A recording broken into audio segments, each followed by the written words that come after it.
Hello everyone, good morning. I hope सब लोग अच्छे होंगे। और कल रात का वीडियो है, जैसे ही वैकेंसी का अपडेट आया सभी लोगों के होश उड़ गए, क्योंकि अभी तक सब सो रहे थे और सब बहुत आराम से पढ़ रहे थे।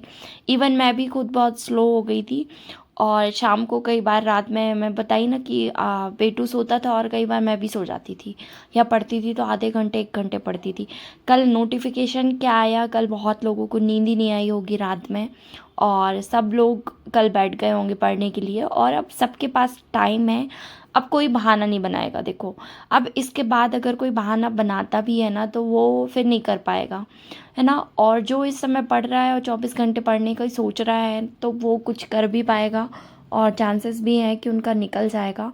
तो उम्मीद तो है कि सबका निकल जाना चाहिए और पोस्ट शायद बढ़ जाए, है ना। अभी तो इतनी ही पोस्ट है, और अगर इतनी ही पोस्ट रही तो कट ऑफ बहुत ज़्यादा जाएगा, मतलब कि 160 प्लस ही जाएगा जनरल वालों का।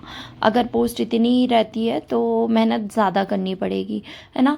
और जो लोग अभी तक वर्ग 3 की तैयारी कर रहे थे या किसी और चीज़ की कर रहे थे, वो लोग भी अब महिला पर्यवेक्षक की देंगे, है ना। और पीएससी वाले वो भी देते हैं, तो कंपटीशन तो है ना।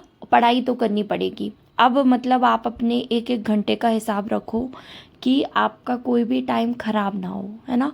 अपने आप को ठीक रखो, कोई भी बीमार मत होना, क्योंकि बीमार होगे पढ़ नहीं पाओगे, गैप होगा, और गैप होगा तो फिर आपके हाथ से चीज़ें निकल जाएंगी। तो कोशिश करो कि गैप ना हो, कोशिश करो बिल्कुल ना हो, ठीक है।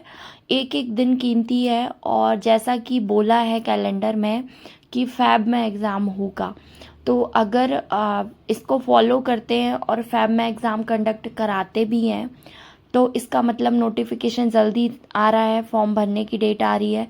और फैब में नहीं भी होगा तो मार्च में होगा। उन्होंने कहा है कि अप्रैल में रिजल्ट आ जाएगा, ठीक है।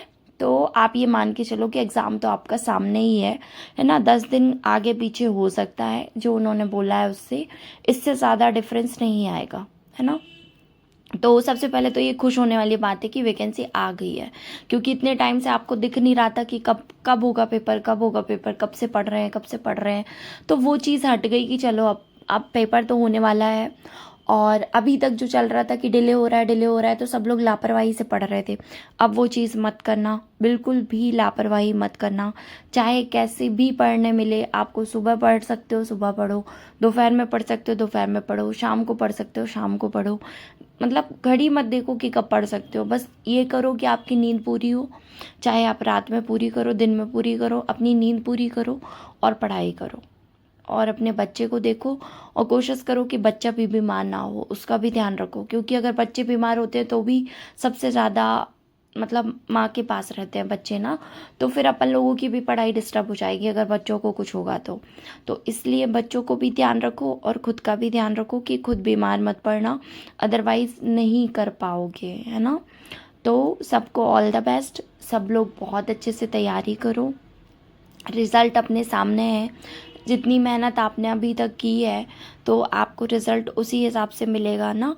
और मैं भी कल से बैठ गई हूँ पढ़ने के लिए। सबसे पहले तो मैंने वही सीडीपी का कल देखा था, पीवाईक्यू प्रदीप चंद ने करा रखा है, जो तांडव से पढ़े हैं ना, जिनको समझ में आता है वो एक बार देख लेना। आज उन्होंने एक मैराथन क्लास भी ली थी 4 घंटे की, मैंने बताया था लाइव में भी। तो अगर आपको टाइम मिले तो एक बार उसको देख लेना, और देख के स्क्रीनशॉट लेके रख लेना, रिवीजन हो जाएगा एक बार आपका।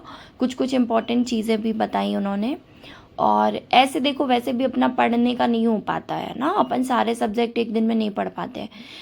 आज सोचो, मैं इतने दिनों से मैं मैराथन क्लासेस का नहीं देख पाती थी ना, आज सोचो कि कल रात को मैंने 2 घंटे पढ़ लिया था, मतलब बेटू के सोने के बाद ऑलमोस्ट 12:30 से बैठ गई थी और मैं लगभग 2:30 बजे तक बैठी थी, है ना। और फिर उसके बाद सुबह, मतलब सुबह भी थोड़ा सा पढ़ लिया था 15-20 मिनट, और उसके बाद किचन में गई और फिर काम वाम किया। फिर दोपहर में पढ़ाई करी थी थोड़ा देर, और फिर बेटू लोग खेल रहे थे तब पढ़ने मिल गया था।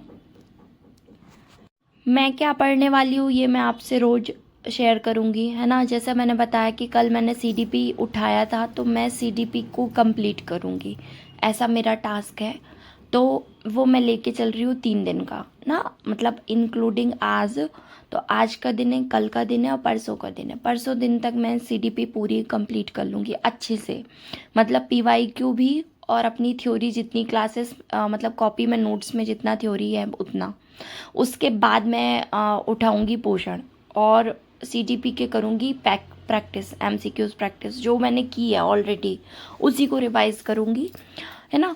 तो आप चाहो तो मेरे साथ कर सकते हो तैयारी, और जो लोग मतलब मुझे देख के पढ़ रहे थे और मेरे साथ पढ़ रहे हैं तो उनको ये कहूँगी कि आप मेरे साथ कंटिन्यू रहो, है ना। और डेली का आपको भी एक पुश मिलेगा कि चलो मैं पढ़ रही हूँ तो आप भी पढ़ोगे, और मन करता है जब सामने वाला कोई पढ़ता है तो खुद का भी पढ़ने का मन करता है। तो अब थोड़ा सा डुगू का टाइम थोड़ा सा बढ़ेगा टीवी का, क्योंकि अब पढ़ना है तो उसको थोड़ा बहुत तो बिज़ी रखना पड़ेगा। और ऐसे अकेले वो खेलता नहीं है, मम्मा आप भी खेलो तो पढ़ नहीं पाऊँगी मैं। तो कोशिश करूँगी कि अब वो एक्स्ट्रा फालतू टाइम में टीवी ना देखे, और जब भी वो टीवी देखे तो मैं पढ़ाई करूँ। मतलब अगर उसको मतलब मैं वो कर रही हूँ तो मैं मेरा पढ़ाई, फिर मेरा टाइम ख़राब नहीं होना चाहिए। तो मेरी कोशिश यही रहती है कि अगर बच्चा टीवी देख रहा है तो थोड़ी देर उसको, वैसे भी मैं उसको पता है 1 घंटे से ज़्यादा अलाउ नहीं करती, आधे घंटे 1 घंटे, और उसको डिस्टर्ब करती रहती हूँ ताकि उसकी कंटिन्यू ना रहे उसकी आँखें और उसकी आँखों में कोई प्रॉब्लम ना हो। तो दोपहर को लाइव आने के बाद फिर मैंने यही कंटिन्यू किया था, क्योंकि मेरा ये रह गया था, मैंने 2 घंटे की क्लास अटेंड की थी। हाँ, अभी जब ये वीडियो एडिट कर रही थी शाम को तब तक मेरी क्लास पूरी हो गई थी, मतलब ऑलमोस्ट वही 15-20 मिनट की बची है तो वो हो जाएगी मेरी। तो अच्छा लग रहा है मुझे, बहुत टाइम बाद मैंने कोई मतलब इतनी बड़ी क्लास कंप्लीट की, उसके साथ फिर थोड़ा सा और रिवाइज़ किया था। तो देखो, एक चीज़ बहुत अच्छे से ध्यान रखना कि नोट्स बनाने की गलती मत करना, क्योंकि अब टाइम कम है और आपके पास जितना भी टाइम बचा है ना आप वो पढ़ो। हाँ, नोट्स बनाना मतलब कि आप पेन तब उठाना जब आपको कोई चीज़ याद करनी हो, आपको याद हो नहीं रही है बोलने से, आप उसको फटाफट लिखने वाला जो पढ़ने वाला होता है ना, कुछ शब्दों में अपन याद करते हैं, वैसा वाला आप कर सकते हो। बाकी आप नोट्स प्रॉपर बनाने की कोशिश मत करना। अब जो भी आप उसका पीडीएफ निकलवाओ, पढ़ो, आप पढ़ सकते हो ऐसे तो ऐसे पढ़ो, नहीं पढ़ सकते आप उसका प्रिंट आउट निकलवाओ, प्रिंट आउट निकाल के पढ़ो, है ना। और मैथ्स और रीजनिंग की प्रैक्टिस रोज़ करना है, इसको गलती से भी मत छोड़ना मैथ्स रीजनिंग को। आपका सिलेक्शन रुक सकता है अगर आपने छोड़ा तो, इस बात को सीरियसली लेना, क्योंकि आपके ये एकदम बिना कुछ किए वाले नंबर है मैथ्स रीजनिंग के, जो आपके कभी भी कट नहीं होंगे। बाकी देखो, योजना अधिनियम ये ऐसा है ना कि अधिनियम तो चलो आपने सारे पढ़े हैं, भले ही धाराएं आपको याद हों या ना हों, पर अधिनियम लगभग सारे पढ़े होंगे। बट योजना से हो सकता है कोई ऐसी योजना पूछ ले जो आपने कभी पढ़ी ही ना हो, तो आपके वहाँ पे नंबर तो श्योर नहीं है ना कि आपको मिलेंगे कि नहीं मिलेंगे, है ना। तो आपको नहीं पता कि योजना से कौन सी योजना पूछेंगे, अधिनियम से कौन सी धारा पूछेंगे, लेकिन आपको ये तो पता है ना कि मैथ्स और रीजनिंग में क्वेश्चन ऐसे आएंगे, तो आप उसकी प्रैक्टिस करो, उसको छोड़ना मत, बिल्कुल भी मत छोड़ना, ठीक है। ये मेरा सबको मतलब रिक्वेस्ट है एक, कि अगर आप चाह रहे हो सच में कि पेपर निकल जाए तो मैथ्स रीजनिंग बिल्कुल मत छोड़ना, डेली करना। भले ही आप 10 क्वेश्चन करो, 15 क्वेश्चन करो, डेली प्रैक्टिस करना उसकी, बिल्कुल मत छोड़ना उसको, ठीक है। उसके बाद फिर आप बाकी सब्जेक्ट पे ध्यान देना। देखो, मैनेजमेंट में क्या है कि आंसर आपके सामने है, लेकिन वो क्वेश्चन थोड़ा सा लैंग्वेज को समझना पड़ेगा। मैनेजमेंट में वो लैंग्वेज का ही खेल है, आपने अगर वो क्वेश्चन को समझ लिया ना तो आंसर आपसे बन जाएगा। लेकिन मैनेजमेंट में पता है क्या है कि 2 क्वेश्चन एलिमिनेट कर दोगे, 2 आंसर आप लोग, आपको 2 ऑप्शन में आप फंसोगे कि ये भी हो सकता है ये भी हो सकता है, वहाँ पे गलती करोगे, है ना। तो वहाँ पे भी नंबर आप कोशिश करो कि 45 में से 40 नहीं आ रहे तो चलो कम से कम 36-37 तक आए, एटलीस्ट आपके टेस्ट में तो इतने नंबर आना चाहिए कि नियर अबाउट 40 आना चाहिए, तब जाके आपका फिर अच्छा स्कोर बन पाएगा, जो कि आपके एग्ज़ाम क्रैक करने में मदद करेगा। और शाम को फिर बेटू को थोड़ा देर के लिए खिला रही थी और मैं पीवाईक्यू देख रही थी, क्योंकि यूट्यूब पे क्लास देख नहीं पा रही थी। अगर यूट्यूब खोलती तो बेटू अपना देखने लगता, तो उसको बोल दिया कि बेटू नेट नहीं चल रहा है, आप थोड़ी देर खेलो जब तक मम्मा ये वाला पढ़ेगी। तो वो मान गया। फिर वो ऊपर से भी छोटा सा बच्चा आ गया था, तो ये दोनों खेल रहे थे साथ में और फिर मैं पढ़ रही थी। तो बहुत उधम किया इन दोनों ने मिल कर के, लेकिन ठीक है, मेरी पढ़ाई हो रही थी, थोड़ा थोड़ा डर भी लग रहा था। डर इस चीज़ का लगता है कि यार मतलब बच्चों को छोड़ के अपन पढ़ने बैठते हैं, भले ही वो आँखों के सामने, बट अपन दूसरे काम में इंगेज रहते हैं तो कई बार चोट लगती है, बहुत अखर जाता है अगर बच्चों को थोड़ा सी भी चोट लगती है तो बहुत डर लगता है। बट ठीक है, अभी ये 1 महीने बहुत कीमती है अपने लिए, बहुत ज़्यादा कीमती है, मतलब इसमें टाइम बिल्कुल नहीं ख़राब कर सकते हैं।